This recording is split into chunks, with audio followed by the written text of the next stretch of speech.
Seja bem-vindo à nossa terceira aula. Aqui é a professora Jéssica Câmpara e nessa aula nós vamos falar sobre ser, fazer e ter. Dando sequência à segunda aula das crenças financeiras, nós poderíamos tratar a questão da consolidação dessas crenças a partir de uma pirâmide. E essa pirâmide ele trata dessas três crenças: ser, fazer e ter. Então, para começar, eu quero falar uma frase que é muito importante nesse processo. Não é sobre dinheiro, é sobre você.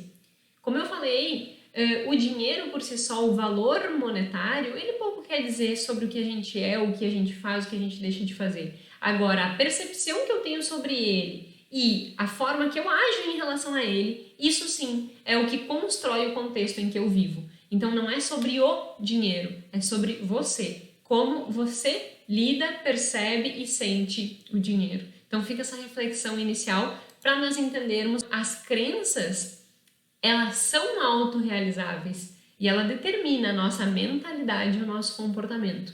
Então, se nós não entendermos que essas crenças, que são tudo aquilo que a gente viu, ouviu e sentiu e que gerou significado e que hoje estão embutidas como verdades na nossa mente, se nós não entendermos o que são essas coisas e o porquê que a gente percebe as coisas dessa forma, nós não temos como recodificá-las. E aí nós vamos manter a mentalidade e o comportamento. E aí por muitas vezes as pessoas dizem assim, eu não entendo o que acontece. Eu como é só ganhar dinheiro e o dinheiro vai pelo ralo e eu perco todo o meu dinheiro. É porque ainda não trabalhou a mentalidade, ainda não trabalhou as suas crenças. Então, lembra da chavezinha? Volta, a chave encaixa e volta a cometer os mesmos erros. Então é esse o processo que nós temos que entender esse eu financeiro, né? É entender esse eu financeiro para dizer assim, poxa, esse eu financeiro, ele tem que melhorar as percepções que ele tem em relação ao dinheiro. E aí sim nós avançarmos nesse sentido. E aí nesse avançar é entender essa pirâmide. A pirâmide da constituição do que nós somos, do que nós fazemos e do que nós temos. O que é essa pirâmide? Essa pirâmide é uma pirâmide que eu gosto muito dela porque ela retrata de forma muito sucinta a forma com que nós vemos, ouvimos e sentimos e nos comportamos em relação à vida. A base dessa pirâmide é o ser, ou seja, quem eu sou, como eu me vejo, como eu me comporto, o que eu sinto. Então, é lá no mais íntimo, meu autoconhecimento, a minha autoimagem, quem eu sou. A segunda é o que eu faço, qual é a minha capacidade de produção. E não só a capacidade de produção no fazer efetivamente, mas quais são as minhas capacidades, minhas habilidades, minhas competências e o que eu consigo desenvolver a partir delas. E a terceiro nível, né? Eu já sei quem eu sou, eu já sei o que eu faço e agora eu tenho o ter, que é o merecimento, né? Eu já sou, eu já faço e agora eu tenho, que é o desfrute, que é o usufruir disso tudo. Então vamos entender melhor como se constitui essa base da pirâmide. O ser, a identidade. A base da pirâmide nada mais é do que as características, né? E essas características, elas são baseadas na nossa autoimagem, né? Como que nós nos vemos e o que nós sentimos sobre nós mesmos, né? E isso não é uma reprodução consciente, isso é uma reprodução inconsciente constituída a partir de todo o aprendizado que nós temos durante a vida. Tudo aquilo que nós vemos, ouvimos e sentimos foi sendo gerado significado e esses significados foram construindo quem nós somos. E aí, é a partir desse inconsciente que se percebe, que se determina as nossas escolhas, as nossas decisões e as nossas percepções. Então, entender quem tu és de verdade, isso faz com que tu entenda o porquê que tu age de maneira A, B ou C. E entender também quem tu é de verdade, e essa pergunta é muito difícil, né? Eu até vou deixar aqui. Se você não se vê, não será. Então, assim, como tu te vê? E uma estratégia é criar um mural dos sonhos. Aqui eu coloquei um espelho como uma analogia a isso, mas é criar assim, como eu me vejo daqui 5 anos, como eu me vejo daqui 10 anos, o que eu sou, né? E a partir disso, como eu me vejo? Essa autoimagem, né? Isso é importante. Se você não consegue se ver, por exemplo, assim, se eu não conseguir me ver como uma pessoa abundante, como uma pessoa livre financeiramente, dificilmente eu vou chegar lá, porque isso eu crio um bloqueio quanto a isso. Então, fica a reflexão em relação ao ser. Como tu te vê? E como tu vê a sua relação com o dinheiro? Tu acha que o dinheiro é ruim? Tu acha que o dinheiro não dá em árvore? Tu acha que o dinheiro só... Quem tem dinheiro é as pessoas que de alguma forma fizeram alguma coisa ruim? Se manter essa mentalidade, dificilmente tu vai ter algum dia. E aí a segunda está diretamente ligada com o fazer, com a capacidade, né? Então, o que você faz? O que você precisa fazer para alcançar aquilo que você quer? Então, eu sou, então eu já tenho a minha identidade e agora eu faço. Como eu faço? O que eu faço? E nesse processo é interessante pensar sobre, eu já sei o que eu faço, mas eu sei onde eu quero chegar. Então, que competências e habilidades eu tenho que desenvolver para chegar lá onde eu quero chegar? E aí esse é um processo bem interessante de se fazer para chegar no topo da pirâmide, que é o merecimento, que é o ter. Então, eu já sei quem eu sou, eu já sei o que eu faço e agora eu vou merecer, né? Eu vou exatamente desfrutar, eu vou aproveitar, eu vou usufruir. E tem muitas pessoas que têm uma dificuldade muito grande em relação ao merecimento, né? Elas até sabem e entendem quem elas são, elas até fazem, mas elas têm uma dificuldade de usufruir daquilo que elas produzem. Então, acaba ficando só no meio da pirâmide e eu não tenho desfrute, eu não tenho aproveitar, eu não tenho usufruir daquelas conquistas que eu tenho. E isso também não é positivo. E aí a grande questão que fica dentro desses 3 níveis é, muitas vezes há uma divergência, uma bagunça, digamos assim, nessa pirâmide. Por exemplo, há pessoas que não sabem direito quem são. Tu pergunta assim, como tu te vê? Aí a pessoa fica... vácuo, silêncio. Não sei, nunca tinha pensado sobre isso. Se tu não sabe quem tu é, tu não vai ter condições até emocionais de fazer. Porque tu vai ficar sempre preso na base da pirâmide. Eu nem sei quem eu sou, como é que eu vou produzir? E aí são aquelas pessoas que na maior parte das vezes são muito indecisas, são aquelas pessoas que não conseguem ter foco em nada, são aquelas pessoas que não têm um nível de acabativa, digamos assim, né? Tipo, começa uma coisa e termina. Não, essas pessoas começam hoje, terminam, começa outra coisa e termina e não vai pra frente nunca. Por quê? Ela ainda não sabe quem ela verdadeiramente é. Então ela não consegue nem ir pro segundo nível. Porque ela ainda tem essa perturbação de pra onde eu vou. E aí ela se sente perdida. Então o primeiro passo é identificar efetivamente quem é.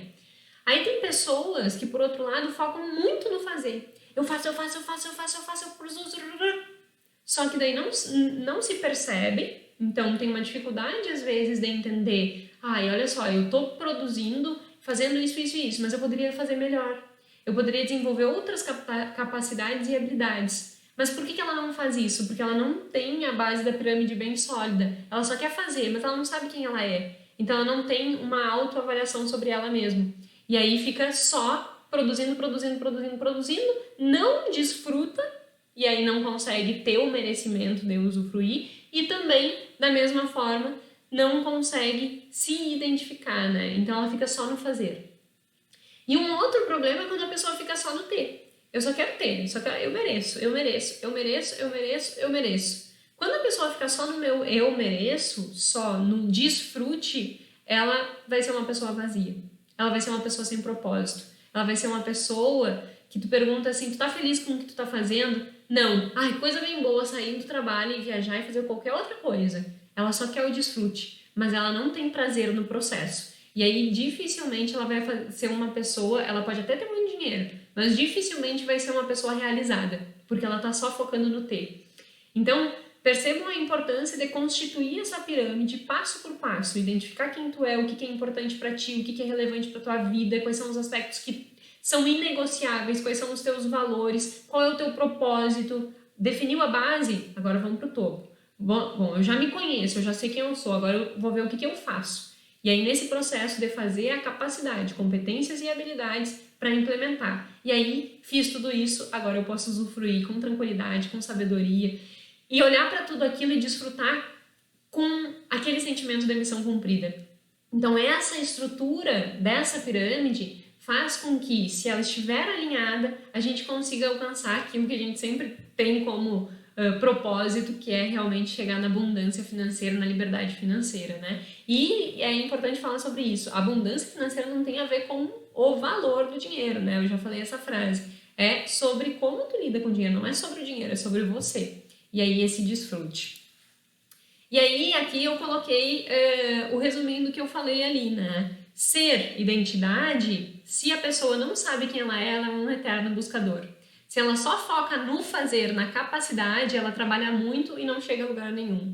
E se ela foca só no ter, ela tem uma vida cíclica e ela tem uma vida vazia. Então ela fica naquela vazia, eu até cheguei até aqui, mas aquilo perde o sentido. Então a gente tem que construir essa pirâmide de maneira sólida, da base ao topo, com toda essa estrutura para que a gente consiga tanto identificar quem eu sou, saber meu propósito, fazer e aí merecer. O que acontece? E aí falando das crenças agora, né? A crença de identidade, né? Essa autoimagem. A crença de capacidade. Muitas pessoas que têm dificuldade com a crença de capacidade, elas têm aquela dificuldade de se perceber. De olhar para si e pensar assim, nossa, sou boa mesmo, né? Olha que bom, que serviço bem feito que eu fiz. Então ela tem uma dificuldade de se valorizar. E aí a pessoa que tem dificuldade na crença de merecimento, ela tem dificuldade de usufruir. Então, da mesma forma que eu tenho que montar toda essa pirâmide para chegar lá na abundância, eu também tenho que criar esse contexto para que eu não fique me limitando dentro dessas crenças de identidade, capacidade e merecimento. E aí, a partir disso, eu coloco a pergunta, né? Então, como reprogramar essas crenças?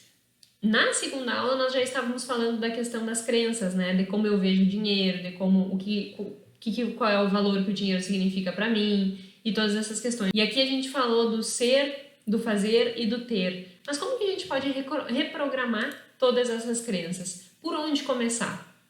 Por onde começar? Primeiro, identificar onde a gente está. Identificar quem eu sou. Identificar a base da pirâmide. O que eu sou? Qual é essa autoimagem, né? Como eu me reconheço? E não só em termos de crenças, mas também em termos financeiros. Tirar um mapa mesmo.